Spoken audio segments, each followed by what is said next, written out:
What is up, YouTube? That's here, bringing you guys a brand new episode of In It to Win It. We're going at it with an actual QR team. I think this is the first time I've ever actually scanned a QR code, and we're going to be using Gimmer VGC's team. This is going to be his Stoutland team that I think it got at least 1900 on Battle Spot, but I almost want to say he almost got to 2000.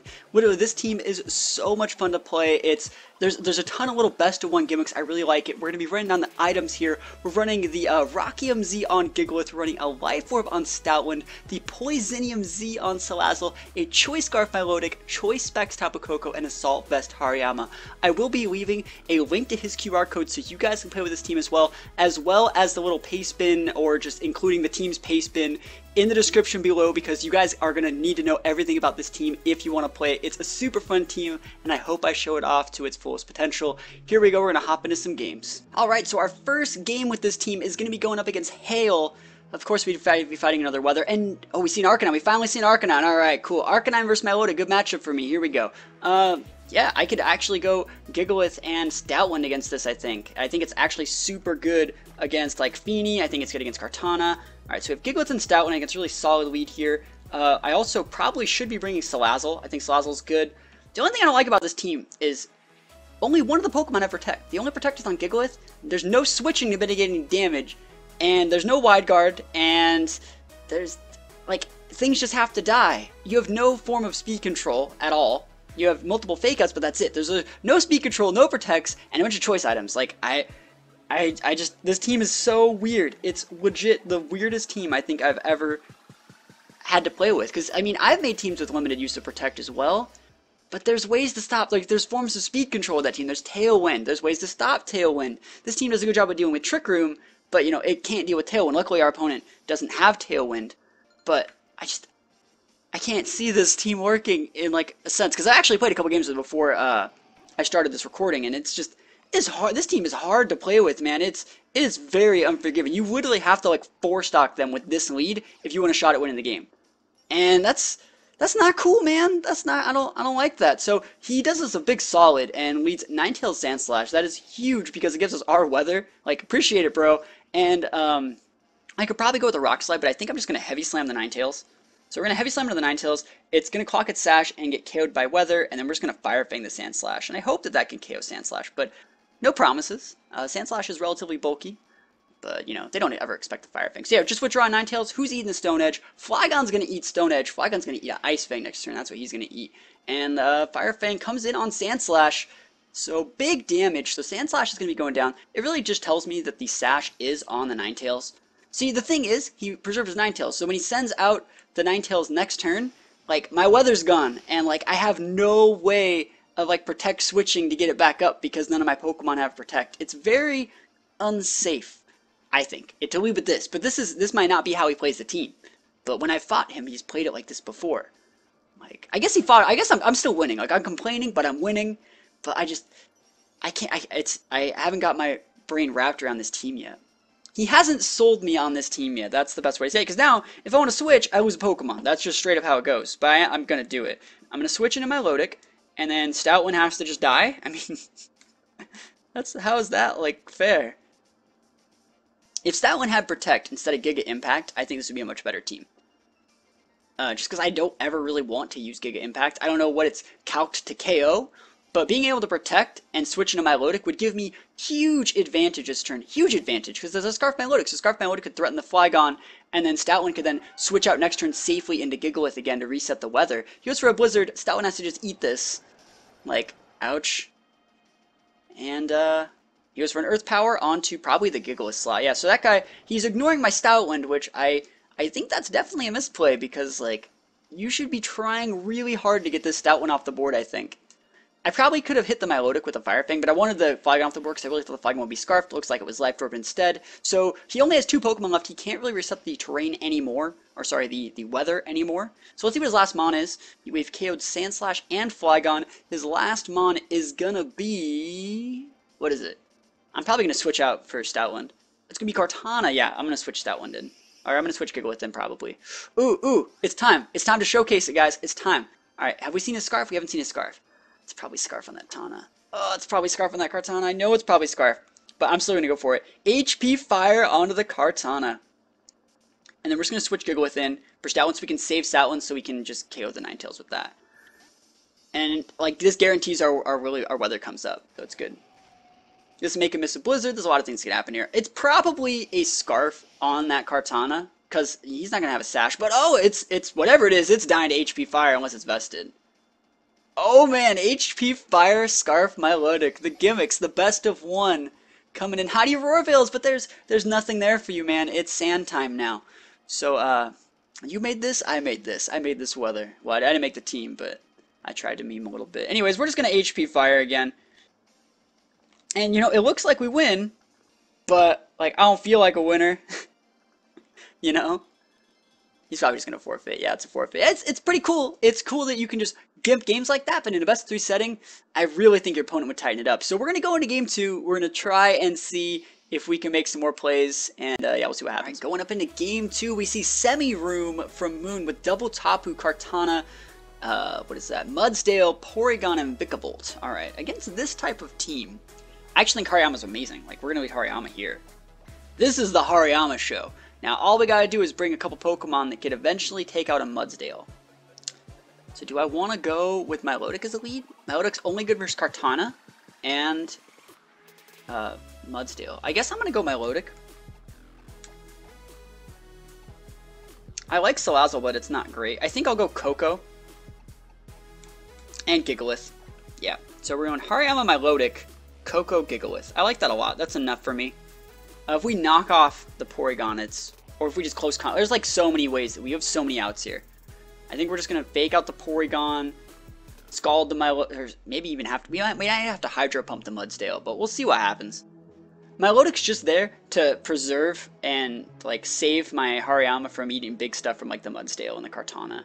And if if he leads Koko, I just switch in Gigalith and I'm fine. I can fake out the Koko, switching Gigalith. Maybe I would do that. It's hard to say. I think these guys are a pretty solid team.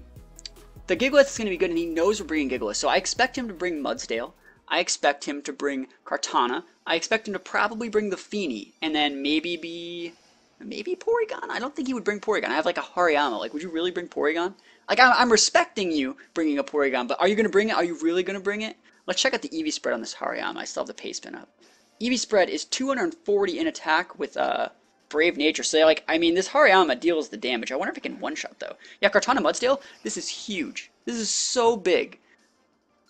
I think what I'm actually going to do, I think I'm actually just going to feint and HP fire the Mudsdale. No, not Mudsdale, sorry, the Kartana. I want this Kartana off the board, and I think he might protect to block Fake Out because I think he might be Sash. So we're going to feint to break Sash, and we're going to HP fire it right now. I could Ice Beam, I think, though. Does Ice Beam KO? Let's think about it. I mean, even if it doesn't, I'm still... Ice Beam is what I want to be locked into anyways to fight Mudsdale, so I'll Ice Beam instead of HP fire. He protects... Ooh, Juicy! Juicy, get that Fate in there. Breaking it up. Let's see if I should have HP fired. I'm going to laugh, he Earthquakes. I'm going to laugh all the way to the bank if he KOs his own Kartana. So Ice Beam's going to come in. It's neutral damage. It's not stab. This is a full special attack, Milotic. And I don't KO. Unfortunate right there. Ugh, that's big damage. Does Feint... I actually didn't check the damage on Feint. Did Feint have enough to KO the Kartana? Alright, so we know he's high horsepowering the Hariyama. Ugh, I have Koko and Gigalith. Like, the Hariyama's just like a wet noodle right now. I mean, I'm going to knock off the Mudsdale. And then just Ice Beam the Tana again. Ice Beam, cool. He had no idea of knowing we were Scarfed, so... He's like, I'm going to attack. And then I'm like, you're dead. So, we're probably going to lose Hariyama, but remember, this is going to be knockoffing the Mudsdale, and it puts it probably within KO range for an Ice Beam from Milotic. We're knockoffing, I want to say an Assault Vest, but we're going to see. And we knock off an Assault Vest. That's huge. He can high horsepower my Hariyama all the way to the bank because we're about to be bringing in that big damage. He crit me. I'm actually happy that crit because I want to be able to bring out the big damage. So let's see. If you were to bring out... I think I'm going to bring Gigalith in here. See, the thing about this team is because you can't protect, because you can't switch, all of your choices are incredibly, incredibly important with this team. So I have to bring out a Pokemon that is perfect in this situation. If I bring in Gigalith and he brings in Feeny, I'm in a bad spot. If he brings out Koko, I have Gigalith, I'm in a decent spot. So I'm going to do that. We're going to bring in this. We're going to bring in the big Gigalith. Here's a Coco. That's fine. It's not fine, but I'll deal with it. We're going to trade 1 for 1, most likely. Because I'm going to be Z-moving that Coco, and he's going to get KO'd. And then remember, I still have my Coco in the back. The Specs Coco in the back. Pretty much all, against anything he has, I think I have a good matchup. Because remember, we already knocked up his Assault Vest, so like the Vikavolt that could potentially be in the back isn't going to be a problem. Alright, so we're going to Z-move that Coco. We're only using the Z-move because I want to hit it. And then an Ice Beam's going to go on a Mudsdale. I hope that we KO Mudsdale. Like, if we don't KO Mudsdale, that's terrible, that's bad, but I think we can. I think we can. He has no more Assault Vest. So this thing's going to be switching in. It's probably the Vikavolt. Yeah, there's the Vikavolt. He's going to be KOing my Milotic this turn, most likely. But not after we get some chip damage.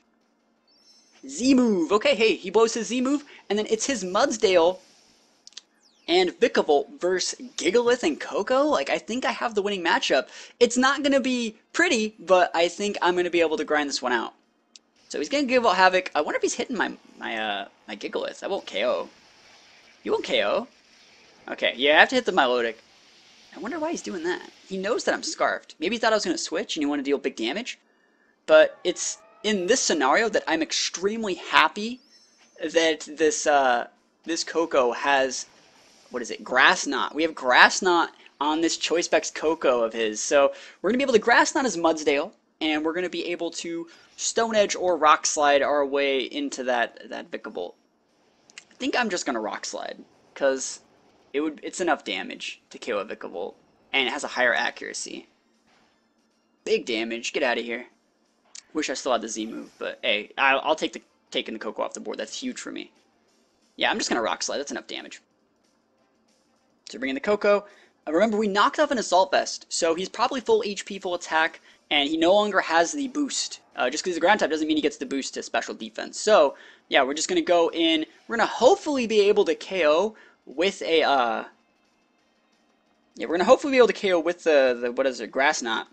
But, you know, it's not really even the end of the world. Even if we don't KO, Rock Slide might be able to pick it up for us. So, here we go. Grass Knot coming in against Mudsdale. Who would have thought? Vikavolt's protecting. That's fine with me. He's going for the protect. He's trying to get my Coco off the board. Let's see how much damage this Grass Knot does. I think it's going to KO, because Mudsdale's pretty heavy. Big damage. Big damage up on the Mudsdale, and we take it out. I bet he can't believe it. He probably can't believe his eyes right now. And yeah, we're probably going to be able to grind this one out if I eventually maybe hit Rock Slide one time. That'd be nice. Let's see if he has Citrus. That's maybe why he was protecting activated Citrus. Or just protecting because he felt like it, I guess. But here we go. Rock Slide and Grass Knot. I almost want to say I could get away with heavy slamming and Grass Knotting, but I mean, eventually I'm gonna hit him with a Rock Slide, I think. Look at this Grass Knot damage. Let's look at it.